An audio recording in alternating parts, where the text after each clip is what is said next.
to another Divine Dev Studios DevLog. Here we are continuing development with our main character, Lance Roberts, with his Armed Forces jacket. So we're trying to go in and see if we can't make as many things customizable as possible. In the previous episode, I mentioned that the player will be able to choose what armed forces they served in, and that will affect the narrative in the story, as well as the cosmetic look of the main character or protagonist. And so we are trying to make as many of the attributes of Lance customizable as possible. It won't be a full scalable character creation screen. You'll be able to choose your identifying gender. You'll also be able to choose what armed forces you served in. And that will really be the gist of it.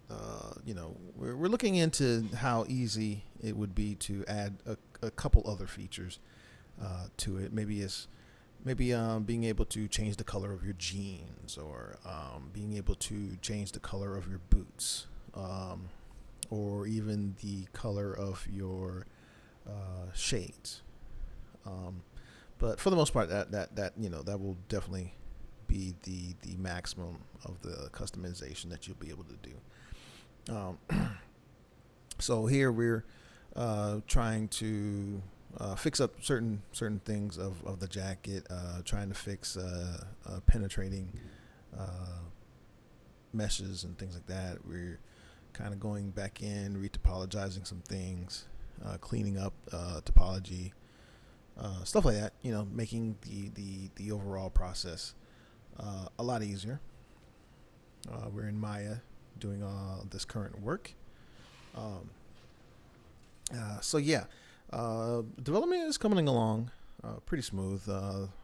As at the time of recording, we are actually a lot further along in development. So these vids are a couple weeks behind, but we are trying to crank them out as fast as possible. So hopefully there will be 2 videos released per week.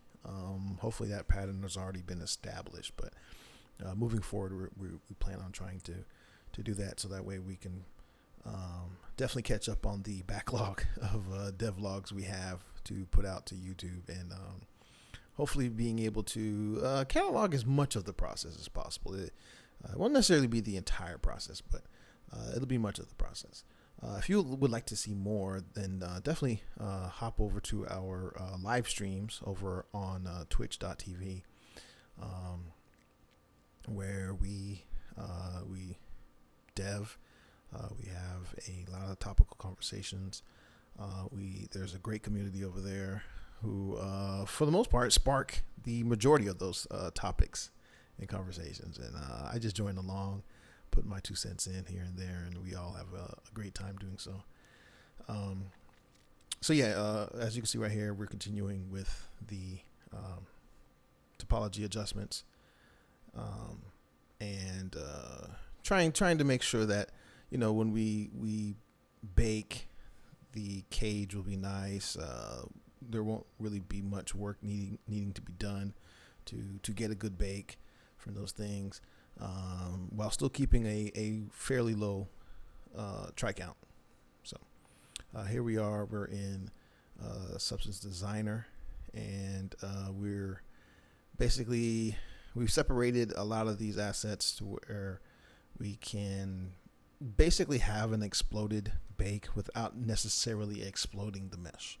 So we've just separated things to where once we kind of have a generated cage, there should be very minimal overlap as possible. So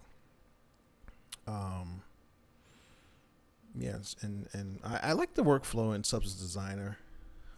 Sometimes in Photoshop, at least for me, it gets a little tedious, having to try to use the magic wand and polygonal lasso to kind of mask out certain things, when normally I can just do a bake, not define any dilation on that bake, and then I can just bring those bakes into Substance Designer, set up a couple of bitmap nodes, use some blending techniques, and then I can actually add a dilation in Substance Designer with I think it's a distance node, to get that same dilation I would in a texture baking editor, right? And so I find compiling several normal maps, several diffuse maps, several whatever kind of maps, I find that a lot easier to do in Substance Designer, and it just kind of allows me to really just worry more about baking than versus how I'm going to compile these normal maps and the time that it probably would take in Photoshop. So as you can see here, we're running through the level, seeing how things look in the level, seeing how textures look. Most likely, usually whenever I get a raid during a Twitch stream, or I get enough new people in the stream, I usually run through the level, show everybody what the game's looking like at that current moment, things like that. So even at the recording of this video, we've upgraded the project to 424 in Unreal. So we're re-implementing a lot of the things. Not many things at all broke. In fact, I don't really think anything broke at all while making that upgrade. It's just kind of re-implementing a lot of things. Not necessarily everything transferred over. Some things did. Really recompiling, if anything, the level, and getting that same type of lighting back. We've added a Roman Colosseum and trying to match that lighting as well. So that'll be in a upcoming video. There's some mechanics that we added to hopefully make the lighting in the level a lot easier to accomplish. So but yeah, so we're here still doing baking in Substance Designer, and we're going back and forth to Maya to try to see what those textures would look like. For me, I find Maya a decent testing for like a look dev when it comes to seeing what my bakes would look like, my textures would look like, versus how they are in Unreal. So if they look pretty decent in Maya, then I kind of move on to sending everything over to Unreal and compiling all of that stuff into a material over there. So so far it's looking really nice. Like I said before, we've upgraded a lot of things since the recording of this video, but I'd like to just walk you through pretty much many things as I can with these videos and the creative processes, and decisions that we make along the way. So once again, thank you for checking out this video.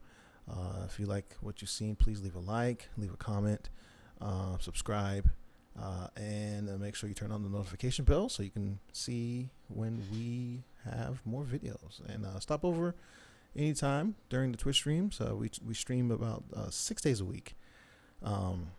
And the link is in the description, and I will see you in the next video.